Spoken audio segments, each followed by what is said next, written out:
Monday was supposed to feel exciting. It was rehearsal day, a half-day block for the dance showcase on Wednesday night.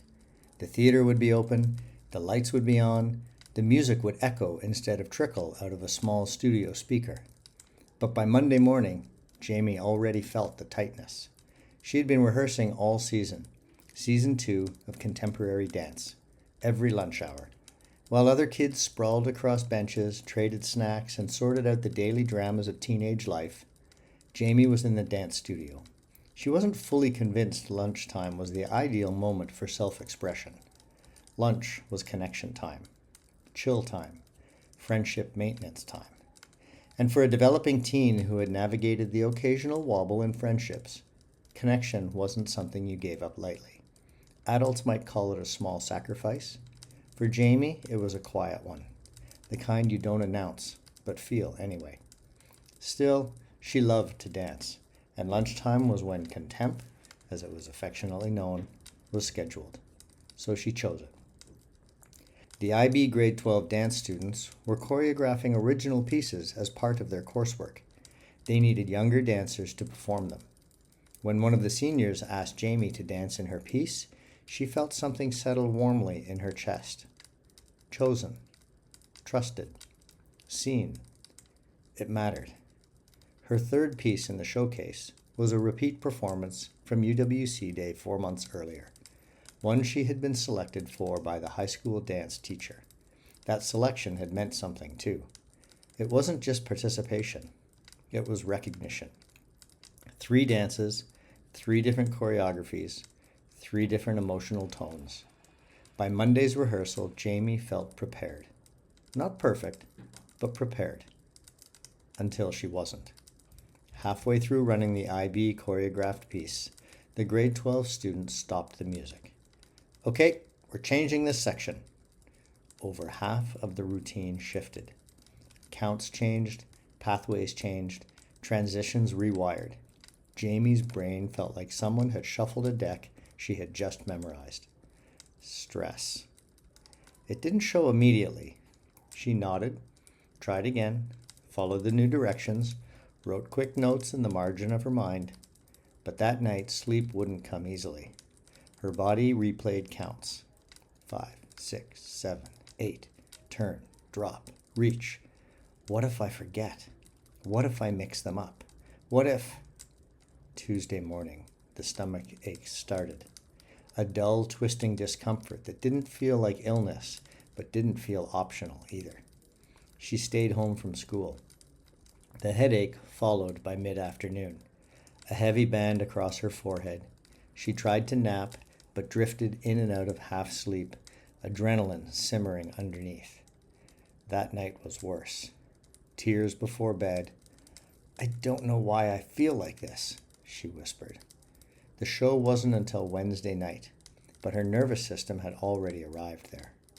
By Wednesday morning, exhaustion layered over everything. Adrenaline without rest leaves a strange emptiness.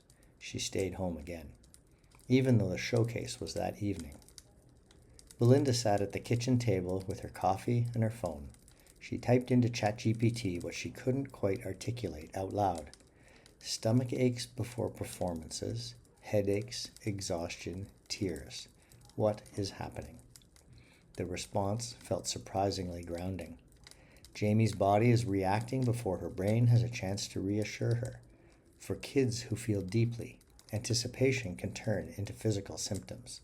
Adrenaline leads to stomach aches, mental pressure to headaches, and emotional load increases fatigue. This doesn't mean anything is wrong with her. It usually means she cares a lot, and her nervous system hasn't learned how to downshift yet. Jamie sounds like a sensitive, driven, gifted kid. Those traits are strengths, but they need skills to match them. You're not trying to change who she is. You're helping her learn how to carry who she is. Belinda read it twice. It didn't solve Wednesday, but it reframed it. On the drive to the theater that afternoon, she didn't try to fix anything. I think your body just cares as much as you do, she said gently. It's not trying to ruin tonight. It's trying to protect you.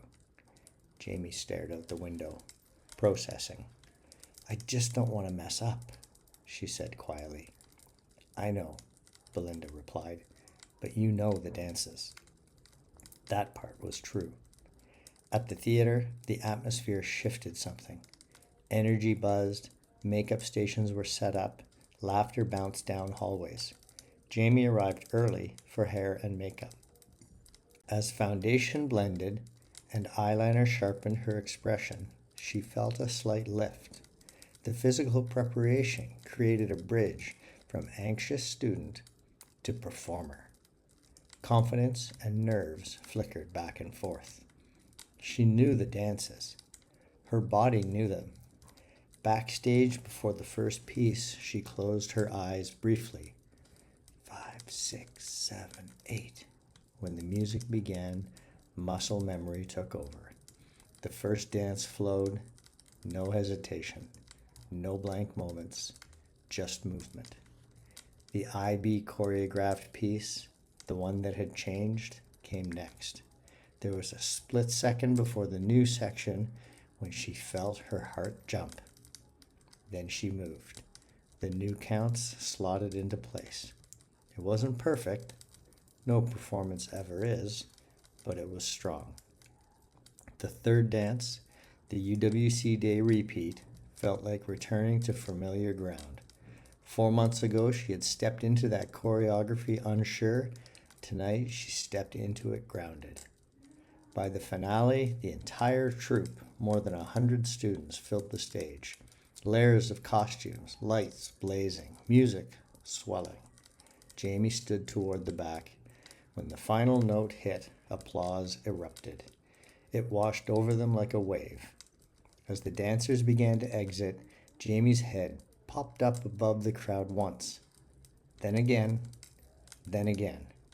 Scanning, she spotted them. Mum, Dad, Jackson. She waved with a grin so wide it erased Tuesday entirely. Offstage, breathless and glowing, she felt pumped. Not just relieved, energized. She had done it. Jackson was waiting with flowers. He also had another bouquet. For a friend. She was in 7 dances, he explained casually. Jaime raised an eyebrow, but said nothing. She was too happy to tease him properly. In the car on the way home, exhaustion finally returned, but softer this time. The good kind. Belinda and Dad exchanged a look over the rearview mirror. They knew this pattern. Big opportunity, build up, physical symptoms, emotional crash, triumph. And coming up soon was the middle school production, where Jaime held the lead role. There would be conversations ahead, not about stopping dance, not about reducing rugby, not about stepping away from theater. Jaime loved the events, touch rugby, dance, theater. She loved the stage and the field and the challenge. The work wasn't about changing who she was. It was about equipping her. Belinda had already bookmarked strategies, breathing routines, nervous system resets, performance preparation rituals, reframing scripts. Sensitive, driven, gifted kids often soar. But soaring requires strength in the wings and steadiness in the body. That night, as Jaime fell into deep sleep at last, the house finally quiet, Belinda thought about the line that stuck with her the most. You're not trying to change who she is.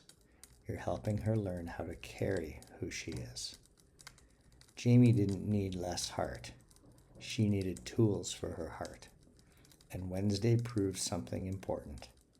Even when her body trembled, even when her stomach twisted, even when tears came first, she could still step onto the stage and shine.